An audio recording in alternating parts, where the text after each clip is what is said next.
नमस्कार, आप देख रहे हैं सुरागेला न्यूज चैनल का उत्तराखंड बुलेटिन और मैं हूं आपके साथ उनसिला फातिमा। आइए नजर डालते हैं आज की फटाफट खबरों पर। रीठागढ़ पट्टी के लिगुड़ता गांव के मंगल रावत के दूसरी बार भाजपा मंडल अध्यक्ष बनने पर पूरे क्षेत्र में खुशी की लहर। अधिवक्ताओं और दस्तावेज लेखकों का कार्य बहिष्कार जारी। अपर पुलिस अधीक्षक अल्मोड़ा ने थाना धौलछीना का किया वार्षिक निरीक्षण। उत्तराखंड में पर्यटन को बढ़ावा, होम स्टे योजना से स्थानीय लोगों को रोजगार के नए अवसर। रामनगर वन प्रभाग में जल्द शुरू होगा बहुप्रतीक्षित लाइट एवं साउंड शो। रेशम का उत्पादन तैयार कर महिलाएं हो रही मालामाल, इस तरह महिलाएं उठा रही योजना का लाभ। एकमात्र एसडीएम के भरोसे आदर्श जिला चंपावत, जनता परेशान। उत्तराखंड में एक बार फिर सक्रिय होने जा रहा है पश्चिमी विक्षोभ। खटीमा में कांवरियों के लिए भोजन और रुकने की बनाई गई व्यवस्था। महाशिवरात्रि के उपलक्ष्य में बनखंडी महादेव मंदिर चकरपुर परिषद में लगने वाले मेले को लेकर हुई अहम बैठक। अब खबरें विस्तार से। अल्मोड़ा की रीठागढ़ पट्टी के लिगुड़ता गांव के मंगल रावत की दूसरी बार भाजपा मंडल अध्यक्ष बनने से पूरे क्षेत्र में खुशी की लहर दौड़ गई। लोगों का कहना है कि वह एक जागरूक युवा है और इससे लोगों को फायदा होगा।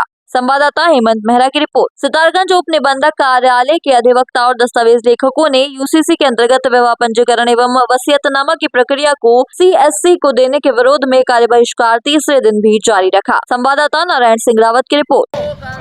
हम लोग जो गवर्नमेंट ने पिछले माह यूसीसी लागू किया है उसके विरोध में धरना प्रदर्शन कर रहे हैं। जैसा कि विशेष तौर पर हमारा यहाँ वसीयत होती थी, उस वसीयत को भी इस समय यूसीसी में डाल दिया गया है और पिछले माह से आज तक यानी 1 महीना होना पूरे जा रहा है, 1 महीना पूरा होने वाला है और मात्र एक वसीयत हमारे ऑफिस में हुई है। वो भी ऐसी है जिसका ड्राफ्ट का कोई पता नहीं है कि आने वाले समय में अगर वो भविष्य में अपने बच्चों को दिखाता है तो मैंने किसको कितना हिस्सा दिया, कोई उसमें ऐसा नहीं है। कल को दाखिल खारिज उसका कैसे होगा, ये संभावना है। और दूसरा यह है कि जब ऑफिसर के पास जाना ही नहीं है, किसी व्यक्ति को घर बैठे ही वो वसीयत कर लेगा, तो कोई भी उसको डरा धमका के लाएगा, गलत काम कराएगा, गलत का क्या उसे वीडियो कोई भी उससे बयान करवा सकता है डरा धमका के। कोई भी उसके परिवार का, मान लो किसी के 4 लड़के हैं, एक लड़का उसको डरा धमका के ले आएगा और अपने हक में वसीयत करा लेगा, क्योंकि ऑफिसर के पास तो जाना नहीं है। और अनपढ़ आदमी वसीयत कर नहीं पाएगा क्योंकि उसमें बोल के बयान देना है, तो बहुत जो लिखा है उसमें बोलना है, तो बहुत सारी दिक्कतें हैं। और आने वाले समय में गवर्नमेंट कह रही है कि जो रजिस्ट्रियाँ भी जो है सब यही इसी तरह यूसीसी में डाली जाएंगी और वैसी रजिस्ट्रियाँ होंगी। तो हम लोग हैं, इतने दस्तावेज लेखक हैं, अधिवक्ता जो इस काम को कर रहे हैं, सब बेरोजगार हो जाएंगे। और इतने वर्षों से हम काम कर रहे हैं, तो अब क्या करेंगे आगे को जाके, सब बेरोजगार की स्थिति में हो जाएंगे। तो गवर्नमेंट को इस चीज़ को सोचना चाहिए, समझना चाहिए और हम लोगों का विशेष ध्यान रखना चाहिए। और ज़्यादा कामों में और क्योंकि हम ही नहीं, कई सारे लोग इस व्यवसाय से जुड़े हैं, तो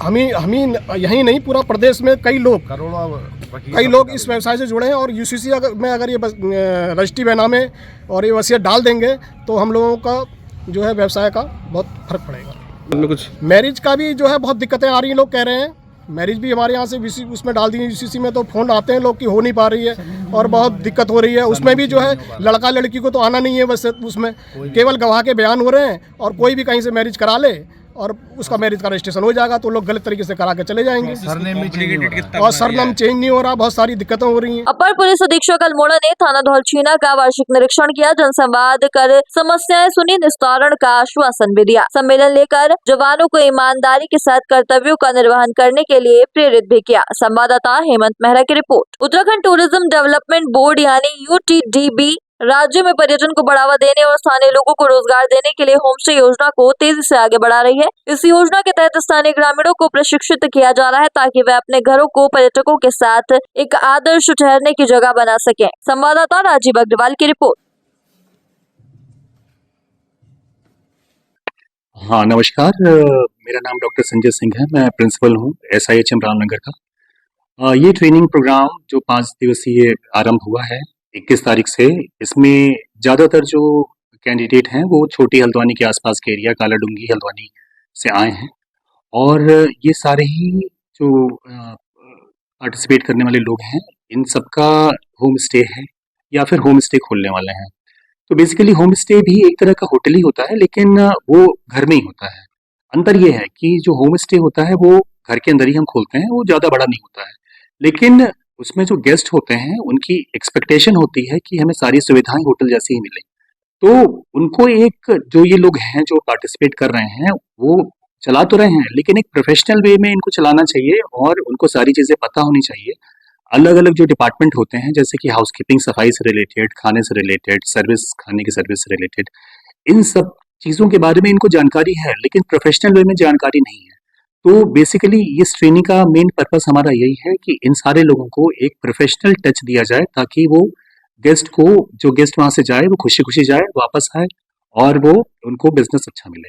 हाँ, और एक और होम स्टे का जो गवर्नमेंट का एक जो मेन पर्पस है, जिसमें कि स्थानीय लोगों को रोज़गार मिलना। गवर्नमेंट का एक स्टार्टअप है जिसमें कि होम स्टे को हम लोग प्रमोट कर रहे हैं और जिसमें कि स्थानीय लोगों को रोज़गार मिलता है। अभी जो है SIHM रामनगर से ये ट्रेनिंग करवाई जा रही है। तो ये 5 दिवसीय प्रोग्राम है जिसमें जो है छोटी हल्द्वानी, काला ढूंगी, कोटाबाग और आपका पौलड़ के क्षेत्र में जितने भी जो होम स्टे ऑनर हैं, जो होम स्टे चला रहे हैं और जो होटल उद्योग से जुड़े हुए हैं, जो सैप का काम करना चाहते हैं या रेस्टोरेंट का कार्य करना चाहते हैं, उनके लिए ट्रेनिंग रखी गई है।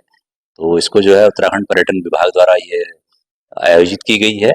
तो HM रामनगर के द्वारा ये चलाया जा रहा है। तो इसमें उद्देश्य ये है कि लोग जो है अपने होम स्टे को कैसे चलाएं और कैसे उसमें रखरखाव करें और कैसे उसमें जो है अपना जो फूड वगैरह दे रहे हैं किस तरीके से आप देंगे, इस पे ट्रेनिंग चल रही है। 3 दिन का कार्यक्रम ये छोटी हल्द्वानी में किया गया था, 2 दिन का ये कॉलेज में है। मार्च 2021 में तत्कालीन मुख्यमंत्री तीरथ सिंह रावत ने कॉर्बेट पार्क में लाइट एंड साउंड शो की घोषणा की थी। इसके लिए कॉर्बेट टाइगर रिजर्व के भिजवानी गेट के पास आमडंडा क्षेत्र में 2 हेक्टेयर जमीन भी चिन्हित की गई थी, लेकिन यह इलाका हाथी कॉरिडोर और इको सेंसिटिव जोन में आने के कारण इस योजना को रोक दिया गया था। वहीं अब इस महत्वाकांक्षी प्रोजेक्ट को रामनगर वन प्रभाग के वन क्षेत्र में स्थानांतरित कर दिया गया है, जिससे यह स्थान लाइट एंड साउंड शो के लिए उपयुक्त माना जा रहा है। संवाददाता राजीव अग्रवाल की रिपोर्ट।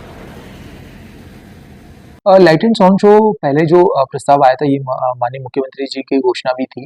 तो ये आमदंडा में होने वाला था, लेकिन बाद में वो आमदंडा जो एरिया है वो एलिफेंट कॉरिडोर होने के कारण और वहाँ पे इको सेंसिटिव जोन भी होने के कारण उसको वहाँ से मूव कर दिया गया है। अभी हम इसको मूव करके नगर वन में जहाँ पे एक सुरक्षित प्रदेश भी है, डबल फेंसिंग भी है और यहाँ पे अधिक संख्या में पर्यटक भी आते हैं, तो यहाँ पे इसको प्रस्तावित है, यहाँ पे ये कंस्ट्रक्शन होगा और इसको इको टूरिज्म जो हमारा उत्तराखंड इको टूरिज्म बोर्ड है इसके माध्यम से किया जा रहा है। ये प्रस्ताव उत्तराखंड इको टूरिज्म बोर्ड को प्रस्तुत किया गया था और उत्तराखंड इको टूरिज्म बोर्ड इसका धनराशि का प्राविधान भी कर दिया है और इसका काम जल्दी से जल्दी स्टार्ट हो जाएगा। कितने बजट का तैयार होगा, क्या होगा इसमें? जी, ये पहले जो प्रस्ताव बना था, जो आमदंडा में बनना था, ये 1 करोड़ का प्रस्ताव बना था, लेकिन अभी उत्तराखंड इको टूरिज्म बोर्ड इसको रिवाइज करके फिर से प्रस्ताव बना रही है, शायद 60 to 80 लाख में ये बने। मेरा नाम दीप है और मैं यहाँ पर नेचर गाइड के रूप में कार्य करता हूँ। जी, ये एक अच्छी पहल है और एक अच्छा संकेत है हमारे रामनगर और कॉर्बेट आने वाले अतिथियों के लिए, जिसको काफी समय से इंतजार था कि वो यहाँ पर शुरू हो जाएगा, परंतु कुछ कारणवश नहीं हो पाया था। और ये एक अच्छा केंद्र भी बन सकता है आने वाले समय के लिए, टूरिस्ट के लिए एक अच्छी पहल भी है, जो नई चीजें यहाँ पर उनको देखने को मिलेगी, जो अभी सिटी फॉरेस्ट रामनगर के अंदर हो रहा है। चाहे तो एक साथ होनी चाहिए, सब लोग एक साथ बैठना ही नहीं चाहते। पापा, try this. लो, सब लपक ली।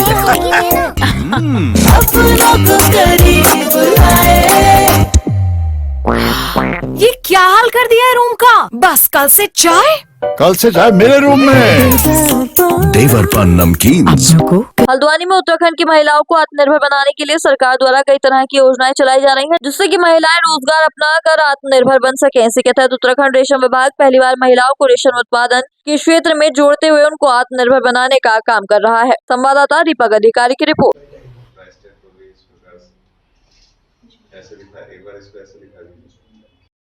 बहुत ही खुशी का अवसर है हमारे समस्त रेशम परिवार के लिए। आज हम एक बहुत अनोखा काम करने जा रहे हैं, हम कहेंगे उत्तराखंड के रेशम इतिहास में। अभी पूर्व में ही हमने पिछले वर्ष ही एक नया अध्याय यहाँ रच दिया था, जिसमें हमने उत्तराखंड के अंदर रेशम से ककून क्राफ्टिंग के प्रोडक्ट बनाए और उसमें महिलाओं को जोड़ करके हम आगे ले जाने का प्रयास कर रहे हैं। तो जो महिलाओं का स्वयं सहायता समूह उसमें काम कर रहा है, अभी तक भी उनको लगातार ऑर्डर प्राप्त हो रहे थे और वो हर महीने इनकम कर रहे हैं उससे हज़ारों की। लेकिन अभी आज का जो खास अवसर है, इसमें अभी तक का उत्तराखंड के रेशम इतिहास का पहला सबसे बड़ा ऑर्डर हमारा है, जिसको हम ये सप्लाई करने जा रहे हैं। आज यहाँ से बस पैकिंग होने जा रही है उनकी, और ये ऑर्डर है लगभग 2 लाख रुपए का एक साथ।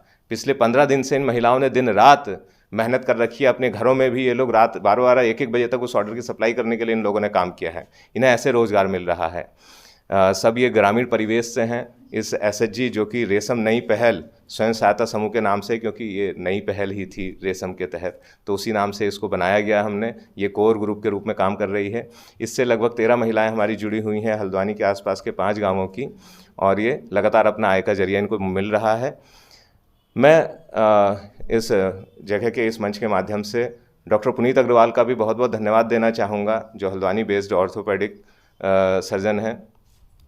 उन्होंने ये जो आज का उत्पाद हमारा जा रहा है, ये ऑर्डर उनकी तरफ से आया है, और एक विशेष कार्यक्रम जो उनका एक एनुअल कॉन्फ्रेंस उत्तराखंड के ऑर्थोपेडिक्स एसोसिएशन की होने जा रही है हल्द्वानी के अंदर ही अभी इस माह के एंड में, उस खास कार्यक्रम के लिए शायद अपने मुख्य अतिथियों या फिर अन्य अतिथियों को गिफ्ट करने के लिए, भेंट करने के लिए उन्होंने इन उत्पादों को लिया है। ये महिलाओं के लिए एक बहुत बढ़ावे के रूप में उन्होंने अपना हाथ हमारे साथ दिया हुआ है। आपका बहुत बहुत धन्यवाद सर। सबसे पहले तो हमारा जो रेशम विभाग के सारे सदस्य हैं, तो उनका बहुत बहुत धन्यवाद करना चाहूँगी। उनका 100% सपोर्ट हमारे पर रहा है हर चीज़ का, और आगे बढ़ाने के लिए उन्होंने भी दिन रात हमारे साथ साथ मेहनत कर रखी है। और ये प्रोडक्ट बनाने में हमने रात दिन एक किया है। अभी हमें 2 लाख का ऑर्डर मिला है, और हम चाहते हैं कि और भी आगे मिले, ऐसे ऑर्डर बहुत सारे मिले हमें, और आगे बढ़ते हैं। और रेशम विभाग का बहुत बहुत तहे दिल से शुक्रिया करना चाहते हैं। और प्रोडक्ट हमने केदारनाथ, जो आप देख रहे हैं, केदारनाथ तैयार कर रखे हैं, और ये बास्केट्स तैयार कर रखे हैं, और बैचेस वगैरह तैयार कर रखे हैं फिलहाल। सर, ये तो हमारे लिए बड़े सौभाग्य की बात है कि हमें रेशम विभाग ने एक ट्रेनिंग दी, और उसके बाद हमको तुरंत ही एक इतना अच्छा ऑर्डर मिला है। इसके लिए हम जो डॉक्टर साहब हैं, जिन्होंने हम महिलाओं को इतना समझा कि एक बड़े वर्ग के लिए हम लोगों को ये प्रोडक्ट तैयार करने का ऑर्डर दिया। इसमें वैसे तो हमारे समूह में 13 महिलाएं हैं, परंतु 8 महिलाएं हैं जो लगातार काम कर रही हैं, और लगभग 2 लाख के आसपास का उन्होंने ऑर्डर दिया है, जिसके लिए महिलाओं ने अत्यंत परिश्रम से वो तैयार किया है। बिल्कुल अनभिज्ञ होती हुए भी पूरे अपने जी जान से तैयार किया है, और सबको बहुत पसंद भी आ रहा है। हम अपेक्षा करते हैं कि महिलाएं इसी तरीके से काम करेंगी। सर, इसकी खासियत ये है कि एक तो ये प्योर रेशम का है ना, और ये बहुत समय तक ख़राब भी नहीं होगा ना, इसके कलर फेड होंगे। और दूसरा, ये हमारी उत्तराखंड की संस्कृति का भी परिचायक है।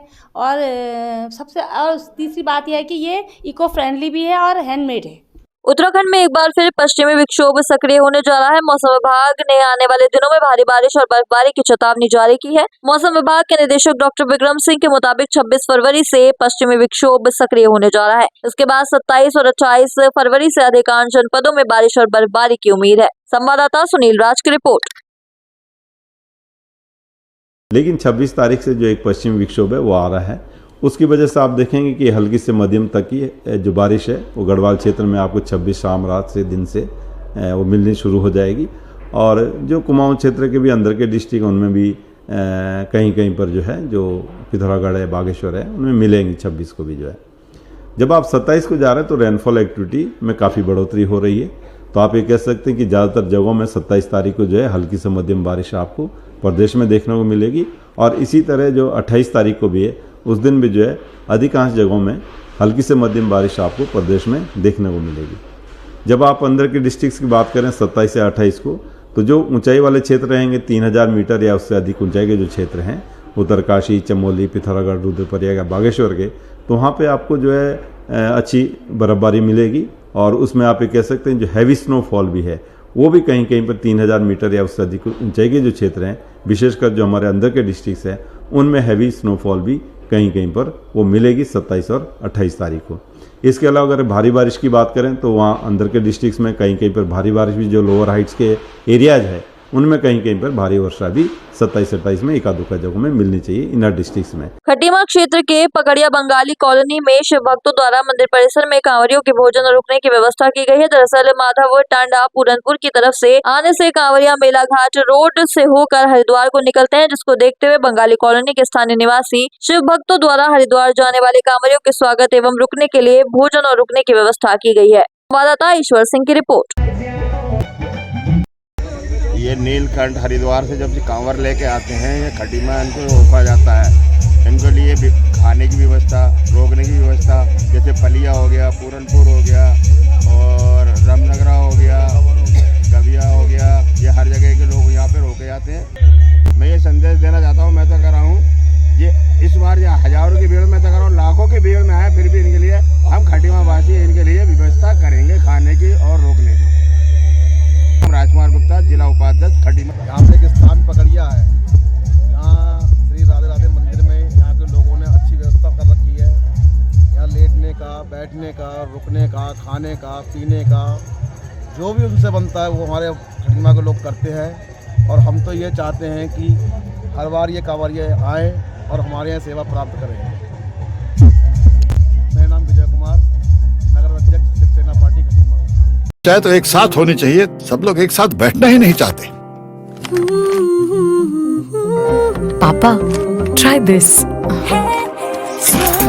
लो सब लपक लिए।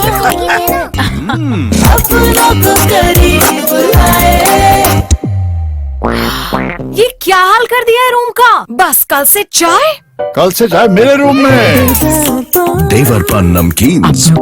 उधम सिंह नगर की सीमांत खटीमा विकासखंड के चोकरपुर में शिव मेला कमेटी के तत्वावधान में सभी आए हुए व्यापारियों के साथ कमेटी द्वारा की गई एक अहम बैठक चोकरपुर बनखंडी महादेव मेला परिसर में 26 फरवरी से महाशिवरात्रि के उपलक्ष्य में लगने वाले 12 दिवसीय मेले का सफल संचालन हो सके, इसके लिए मेला कमेटी व क्षेत्रीय पुलिस प्रशासन एवं तहसील प्रशासन ने बाहर से आए हुए व्यापारी एवं क्षेत्रीय व्यापारियों के साथ एक बैठक का आयोजन किया।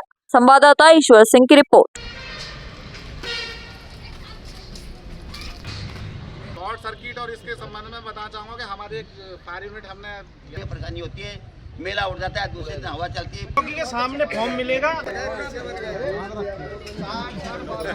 आज के लिए बस इतना ही। ऐसी सभी खबरों के लिए जुड़े रहिए सुरागीलाल न्यूज चैनल के साथ। धन्यवाद।